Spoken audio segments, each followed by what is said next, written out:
Like, so I couldn't do it. It was awful. Negative 15 stars. I was so disappointed. She's a Mona Lisa. Everyone's lining up to see her. Alright guys, we are back with another wrap-up. So this wrap-up is going to be for the month of May. It is currently May 31st, and while technically it's still May, there's no way that I'm going to finish the book that I started, so I decided to do my wrap-up today. Well, let's get started. So in the beginning of the month, I did finish the Infernal Devices series. I did finish Clockwork Prince as well as Clockwork Princess. So if you don't know, the Infernal Devices follows Tessa, Jem, and Will Herondale. It's set, I think, in the 1800s in London. Really good. I really enjoyed it. This was my first time reading the entire series. Before, I'd only read Clockwork Angel when I was in high school, and I couldn't stand it. Clockwork Prince, I gave it a 3.5 stars, which I have to do halves. If I don't do halves, then everything's lumped together, and I don't like that. So I gave it 3.5. I really liked it.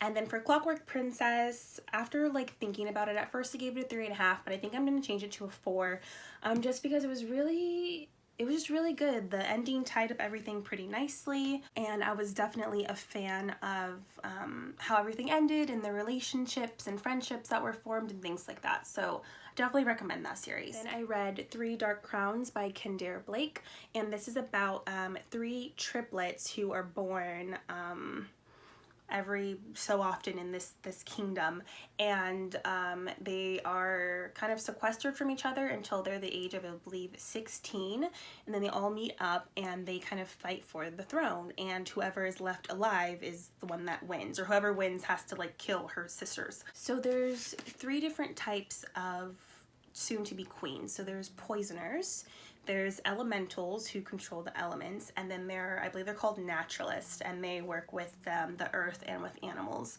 It follows these 3 sisters, Marabella, Catherine, and Arsinoe, and how they are getting ready for this huge ceremony in which one of them will reign supreme and then have to kill her other 2 sisters. This is the first in, I want to say like a 5 books or something like that. I gave this one a 3, maybe like a 3.5. I did enjoy it, but I did feel like there were just some parts that were moving kind of slow, and I think it was kind of hard to understand in some parts. I think the author maybe gave me too much credit for understanding like what was going on and who was who and what was what and things like that. But overall, I did enjoy it, and I am looking forward to what happens in the other ones, because this one kind of left on a little bit of a twist. So next I read Aragon, and this is my I think second time reading the books because they're so freaking big. But I did read Aragon, and if you don't know, it is about a boy named Aragon and how he finds a mysterious blue egg in the forest next to his house. The egg ends up being a dragon. So yeah, it just kind of goes through his journey with that. I do really like this book. I gave it a 3.5 just because there's so much information, and sometimes it is a little slow moving, so I'm not a fan of that part, but I absolutely love this book. I went and I repurchased it because I knew that I wanted to like kind of read it this year. So this one I gave a 3.5, and then I did read this second book as well, which is Eldest. These are the only 2 that I have right now. I did order the 3rd one, and I have to order the 4th one as well. Back when I was reading this, I got to the 3rd one. The 4th one hadn't come out yet, and I honestly didn't know that there was going to be a 4th one, so I have to kind of finish that up to say that I've read the series. But Eldest I gave a 4. Once again, like, it did kind of drag a little bit in some areas, but you're introduced to a whole new set of characters, and there's all new sorts of adventures and challenges that Aragon and his dragon Saphira have to face. So definitely like this one. Then I read The Babysitter by Cheryl Brown. Now, I didn't realize that this is actually 2 books. The first half is The Babysitter, the second half is called The Affair, but I just read The Babysitter. So it's about this couple named Mark and Melissa Kane, and they take in this girl named Jade. She becomes their babysitter. They have 2 children, and she's great, and she's perfect, and she just is so helpful and they don't know what they would do without her, and then weird stuff starts happening. Yeah, that's all I can really say because anything else like kind of spoils it, but it's like your typical kind of psychological thriller. In this case, you do know who done it, like the title and everything, it's obvious. But I gave this one a 3 just because, I mean, it was good. I enjoyed it. I'm not sure if I would read it again just because there are points and times when the characters just get on my nerves because they're being stupid. But yeah, I mean, it's not like there was any major twist at the end. As I said, it's pretty obvious what happens and what it's about. But yeah, it was okay. It was good. And last but not least, I know already, I read the Night Circus by Erin Morgenstern. I'd heard so many things about this book and I was so excited to get it. So this is about this kind of mysterious magical circus that only comes at night, and it pops up in different cities all over the world, no rhyme or reason. And within this circus there are 2 opponents who are kind of working against each other.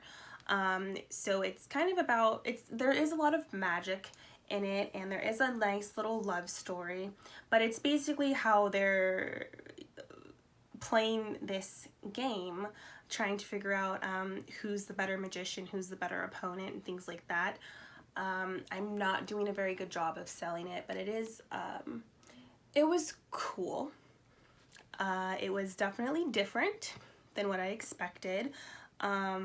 I gave it a 3 just because while I thought it was good, like it was cool, there wasn't anything astounding about it to me, which I was kind of disappointing because I did hear a lot of great things about it, and for me it just kind of didn't live up to the hype. But you know, like that's okay, that happens sometimes. Normally I wouldn't do this, but I had to vent.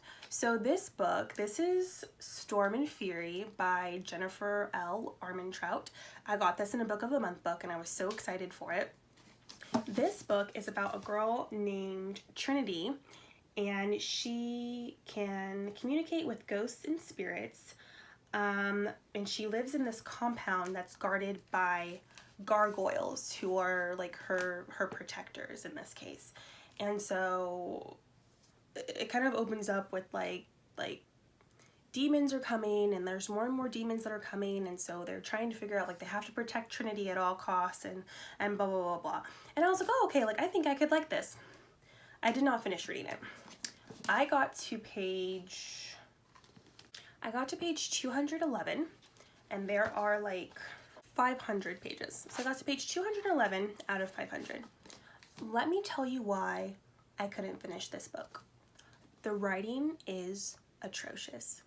I don't know who this woman's editor was, but they just skipped over, like, so Trinity is 18, okay? She's 18 years old. She's an adult. Let me tell you some of the stuff she says. She literally says something along the lines, I can't find it in the book, but I know it's there, and if you Google it, you'll find it too. She literally says, that's just crazy pants with a side of ridiculous sauce. I'm sorry, what? What did you just say? She says holy crap on a cracker 50,000 times throughout the 200 pages that I read. There's supposed to be like this love interest. And then on top of that, they really should have mentioned this is like a spin-off series. So there was a series that came before this, and then this is like a spin-off series. There's supposed to be this love interest named Zane. It's just like, it's so juvenile, and I know it's young adult, but there's no way. Like, I don't understand. And then on top of that, I marked these pages. So on page 119, she says, my heart gave a little jump, like it always did when I was this close to a ghost or spirit, no matter how many times I'd see one. That was page 119. On page 211, my heart gave a little jump, just like it always did when I was this close to a ghost or spirit, no matter how many times I'd see one. The same exact sentence, word for word, same punctuation, not 100 pages apart. What was the editor doing? Sleeping? It was awful. I just couldn't get through it, and she was so annoying. She was supposed to, like, the whole point was, oh, Trinity, stay inside, Trinity, so you could be safe. What does she do every second of the day? Goes outside and starts exploring. She's also, like, blind and can't see anything. Like, so I couldn't do it. It was awful. negative 15 stars. I was so disappointed. But other than that, I've read 7 books this month. As I said, slow reading month. It happens. Maybe next month will be better. Maybe not. Who knows? But thank you guys for watching this and for listening to me ramble. Let me know what books you guys have read. Have you read any of these? Do you think this is awful like I do, or do you love it? If you love it, it's totally fine. I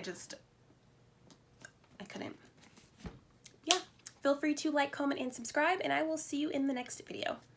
Bye. She's a Mona Lisa. Everyone's lining up to see her. She's a Mona Lisa. Everyone's lining up to see her.